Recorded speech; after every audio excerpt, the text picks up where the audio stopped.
നമസ്കാരം. തൊടിയിലെ ചെടി എന്ന പരിപാടിയിലേക്ക് ഏവർക്കും സ്വാഗതം. ഇന്ന് പരിചയപ്പെടുത്തുന്നത് ഇഞ്ചിപ്പുല്ലിനെയാണ്.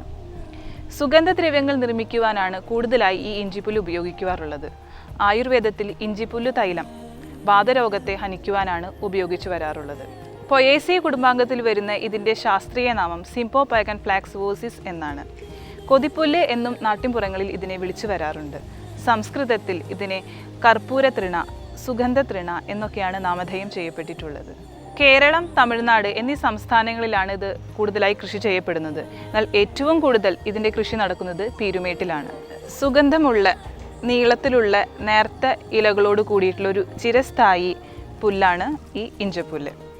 ഇതിൻ്റെ ഇലകൾ ഒരു 2 സെൻറ്റിമീറ്ററോളം വീതിയും 25 മുതൽ 100 സെൻറ്റിമീറ്ററോളം നീളത്തിലും വളരാറുണ്ട്. ഇതിൻ്റെ മുകൾ വശം വളരെ പരുപരുത്താണിരിക്കുക. ഇത് മൊത്തത്തിലൊരു കറ്റ രൂപമാണ് ഇതിനുള്ളത്. വളരെ അപൂർവമായി മാത്രമാണ് ഇത് പുഷ്പിക്കാറുള്ളത്. ഇതിൻ്റെ പുഷ്പത്തിന് ഇളം പച്ച നിറമാണുള്ളത്. വേരോട് കൂടിയിട്ടുള്ള ഇലകൾ നട്ടാണ് ഇത് കൃഷി ചെയ്യപ്പെടുന്നത്. ഒരിക്കൽ നട്ടാൽ ഒരു 2-4 വർഷം വരെ ഇതിൽ നിന്ന് വിളവ് എടുക്കാൻ സാധിക്കും. ഇതിൻ്റെ ഇലകൾ വാറ്റിയാണ് പുൽത്തൈലം എടുക്കാറുള്ളത്. ആണ്ടിൽ പല തവണയായി ഇതിൻ്റെ ഇലകൾ മുറിക്കാറുണ്ട് ഈ പുൽത്തൈലം ഉണ്ടാക്കുവാൻ വേണ്ടിയിട്ട്. ഇലയുടെ മൂപ്പ് കൂടുന്തോറും ഇതിൽ നിന്ന് കിട്ടുന്ന പുൽത്തൈലത്തിൻ്റെ അംശം കുറഞ്ഞു വരും. പുൽത്തൈലത്തിൽ 70% സിട്രോൾ എന്ന രാസഘടകമാണുള്ളത്. ഇപ്പോൾ അടുത്ത കാലത്തായി വൈറ്റമിൻ എയും ഇതിൽ നിന്ന് വേർതിരിച്ചിട്ടുണ്ട്. ഈ വൈറ്റമിൻ എ കൂടുതലുള്ളത് കൊണ്ട് തന്നെ ഇത് ഔഷധ നിർമ്മാണ വ്യവസായത്തിലും കൂടുതലായി ഉപയോഗിച്ചു വരാറുണ്ട്. ഈ ഇഞ്ചിപ്പുൽ തൈലം ശരീരത്തിൽ അവിടെ ഇവിടെ ഉണ്ടാകുന്ന വേദനയ്ക്കൊക്കെ ഇത് വളരെ ഗുണപ്രദമാണ്. ഇലയും അതുപോലെ സമൂലവുമാണ് ഔഷധയോഗ്യമായ ഭാഗം. ഈ ഇഞ്ചിപ്പുൽ തൈലം ഇട്ടിട്ട് ആവി പിടിച്ചു കഴിഞ്ഞാൽ അത് ശ്വാസകോശത്തെ ഉത്തേജിപ്പിക്കുകയും കഫത്തെ ഇളക്കി വിടുകയും ചെയ്യും. അതുപോലെ തന്നെ ഇതിന് കൃമിനാശന ശക്തിയും കൂടിയുണ്ട്.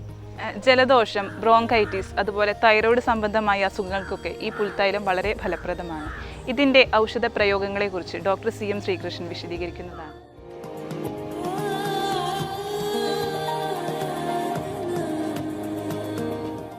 ഇഞ്ചിപ്പുൽ തൈലം ഏറ്റവും പ്രധാനപ്പെട്ട് ഉപയോഗിക്കുന്നത് ഈ വാതശമന വേദനശമനമാണ്.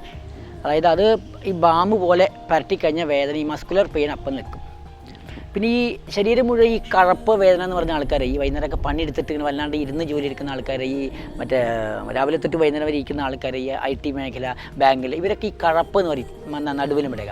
അങ്ങനെയുള്ള ആൾക്കാർ ഈ കുളിക്കുന്ന വെള്ളത്തിൽ ഒരു 10 തുള്ളി ഇഞ്ചിപ്പുൽ തൈലം ഒഴിച്ചിട്ട് മേലെ ഒഴിച്ച് കഴിഞ്ഞാൽ, വെള്ളം മേലെ ഒഴിച്ച് കഴിഞ്ഞാൽ നല്ല ആശ്വാസം ഉണ്ടാകും. പിന്നെ ഈ ജലദോഷം വന്ന് മൂക്കടപ്പൊക്കെ ആണെങ്കിൽ ഇഞ്ചിപ്പുൽ തൈലം ലേശം മൂക്കിൽ ഇങ്ങനെ മണപ്പിച്ച് കഴിഞ്ഞാൽ കഫക്കെട്ടുകൊണ്ടുള്ള ആ മൂക്കടപ്പ് അങ്ങോട്ട് മാറും.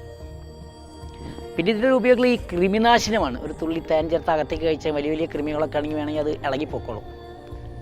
ഇതൊക്കെയാണ് ഇഞ്ചിപ്പുൽ തൈലത്തിൻ്റെ ഉപയോഗം.